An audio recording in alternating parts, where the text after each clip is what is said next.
Bonsoir et merci de nous suivre. Vous êtes branchés sur votre média Eva Patrick TV2, les sommaires.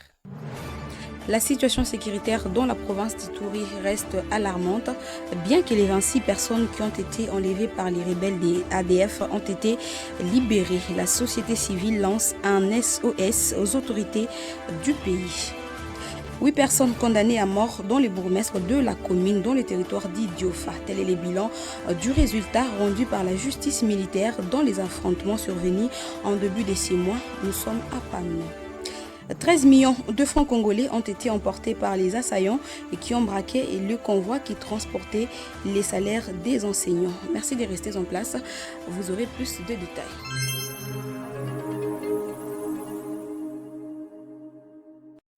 Ouvrons ce journal par cette information. Un incendie d'une source inconnue s'est déclaré à la résidence du journaliste indépendant Eva Patrick, responsable du groupe de presse Eva Patrick TV, jeudi dernier. Aucune perte en vie humaine n'a été enregistrée, tandis que tous les mobiliers ont été emportés par le feu. Retour sur les lieux.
Toute notre compassion à la famille biologique et professionnelle de M. Eva Patrick.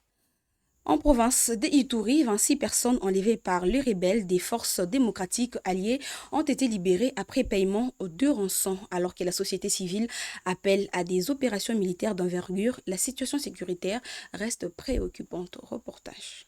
En province de l'Ituri, 26 personnes enlevées en janvier dans la localité de Banasura et Manov, en territoire d'Irumu, ont retrouvé la liberté ce lundi 16 février. Leur libération serait intervenue après des paiements de rançons selon plusieurs sources locales. Les ex-otages ont été relâchés dans la zone de Mongé avant de regagner leur famille. Mais derrière ces dénouements, les inquiétudes persistent. Des acteurs de la société civile dénoncent la multiplication d'enlèvements attribués aux rebelles de forces démocratiques alliées, plus connus sous le sigle ADF. Pour l'ONG Convention pour le respect des droits de l'homme, ces rançons constituent aujourd'hui une source régulière de financement pour les groupes armés. Son coordonnateur local, Christophe Munyandero, appelle à des opérations militaires de grande envergure afin de neutraliser les assaillants et de démanteler leurs réseaux financiers qui faciliteraient les transferts d'argent. De leur côté, des sources sécuritaires affirment que des actions conjointes sont déjà en cours sur terrain. Depuis le début de l'année, au moins 52 otages auraient été libérés dans des circonstances similaires. Les témoignages font également état d'exécution des captifs incapables de payer. Parallèlement, la situation sécuritaire demeure préoccupante dans d'autres territoires d'Ituri. 5 corps d'agriculteurs ont récemment été découverts à Teturi, dans les territoires de Mambasa, tandis que 2 autres enlèvements sont signalés. Une insécurité persistante qui continue de plonger la population civile dans la peur. La justice militaire a rendu son verdict dans l'affaire des violents affrontements survenus en début du mois de février à Panou, dans le territoire d'Idiofa, province d'Ekwilu. 8 personnes ont été condamnées à la peine de mort. Retour sur le lieu.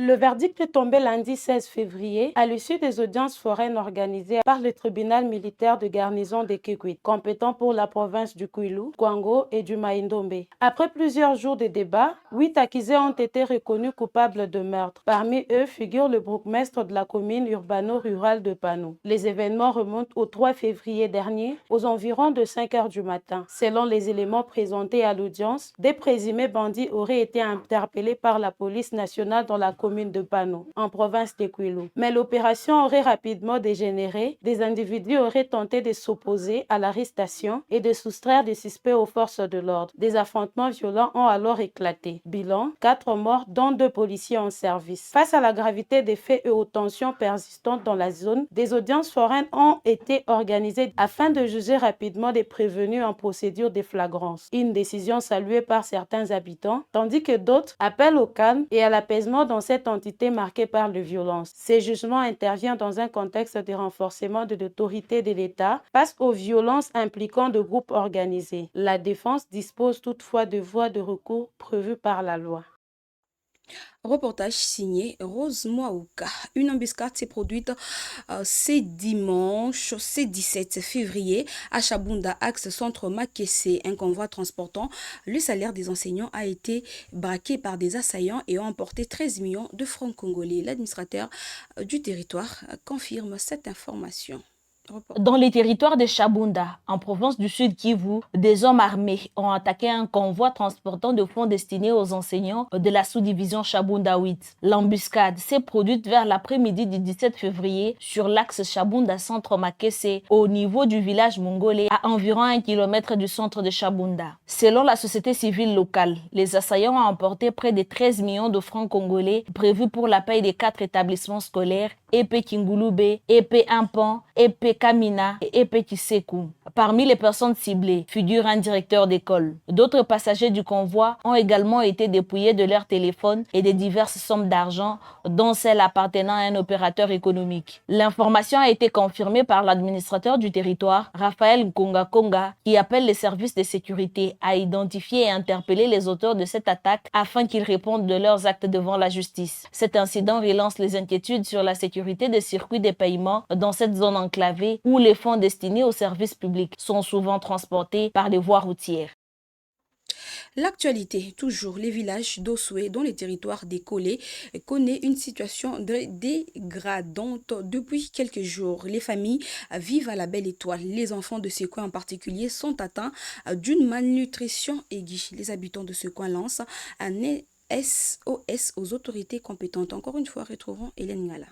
Dans les territoires de Kolé, les villages d'Oshoué traversent une crise humanitaire alarmante. Incendiés il y a plus de 2 mois, les villages peinent toujours à se relever. Jusqu'à présent, aucune assistance significative n'a été apportée aux habitants, selon les témoignages recueillis sur place. Privés d'abri, des vivres et des biens de première nécessité, plusieurs familles vivent dans des conditions extrêmement précaires. La malnutrition gagne du terrain, en particulier chez les enfants, faute d'accès régulier à la nourriture. Sur les images filmées dans la localité, on aperçoit des hommes et des femmes vêtus des morceaux de moustiquaires initialement destinés à lutter contre le paludisme, mais aujourd'hui utilisés comme habits de fortune. Face à cette situation, les habitants dénoncent l'absence d'intervention des autorités et le silence des services compétents. Certains regrettent également que des visiteurs se rendent dans les villages uniquement pour prendre des photos sans apporter d'aide concrète. Oshoué entend désormais une réponse humanitaire urgente alors que les besoins ne cessent de croître.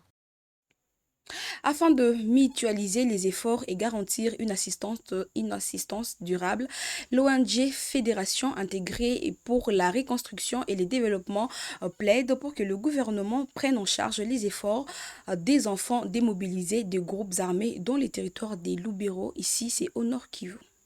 Dans les territoires des Lubero, au Nord Kivu, des organisations de la société civile tirent la sonnette d'alarme sur la situation des enfants démobilisés de groupes armés. L'ONG Fédération intègre de la reconstruction et le développement plaide pour la mise en œuvre urgente des projets adaptés à ces jeunes, souvent confrontés à des lourds traumatismes et à une grande précarité. Son coordonnateur, Zaïdel Katembo, appelle à une mobilisation collective afin de mutualiser les efforts et garantir une assistance durable. D'autres structures locales insistent sur la nécessité d'un accompagnement psychologique renforcé, mais aussi une réinsertion socio-économique, éducative et professionnelle. Elles estiment que la réduction des financements humanitaires fragilise davantage les mécanismes d'encadrement déjà en place. Sur le plan institutionnel, les chefs d'antenne du programme de désarmement, démobilisation, relèvement communautaire et stabilisation à Lubero, Daniel Massinda, indique que la prise en charge de ces enfants est organisée financé avec l'appui de l'UNICEF. Toutefois, il reconnaît que les besoins restent considérables au regard du nombre d'enfants concernés. Les acteurs locaux rappellent que la réintégration réussie de ces jeunes constitue un enjeu majeur pour la stabilité durable de la région de Grand Lac et en République démocratique du Congo. Et dans la province de Lomami, un drame a frappé les territoires de Lubao. 3 enfants d'une même famille ont été tués par la foudre alors qu'ils rentraient de l'école. Les points dans ces récits. Une pluie torrentielle s'est transformée en tragédie dans le territoire de Lubao, au cœur de la province de Lomami. 3 enfants d'une même famille ont perdu la vie après avoir été frappés par la foudre au village de Mitombe. Selon les témoignages recueillis sur place, les élèves se rendaient à l'école lorsqu'un violent orage s'est abattu dans la zone du groupement de Lutobo, secteur de Bakalebwe. Surpris par une averse soudaine accompagnée d'éclairs particulièrement intenses, les enfants n'ont pas survécu à la décharge électrique. Le drame s'est produit à environ 3 km de Lumposhi, leur village d'origine. Dans cette région rurale, il est au courant que les élèves parcourent de longues distances à pied pour rejoindre leur établissement scolaire. Rencontrés après le drame, leur père, encore sur les chocs, évoque une perte irréparable. La nouvelle lui est parvenue quelques heures après les faits. Depuis, la famille et les habitants oscillent entre douleur et incompréhension. À Mitombe, comme dans les villages environnants, l'émotion est vive. Les habitants décrivent un orage d'une rare violence. Beaucoup s'interrogent désormais sur les mesures de prévention face aux intempéries dans une zone où les infrastructures de protection restent limitées. Ces drames rappellent la vulnérabilité des communautés rurales face aux phénomènes climatiques extrêmes, particulièrement en cette saison des pluies. Fin de ce journal, merci de nous avoir suivis. Nous prenons rendez-vous très prochainement. L'actualité est en continu sur votre média. Portez-vous bien chaud.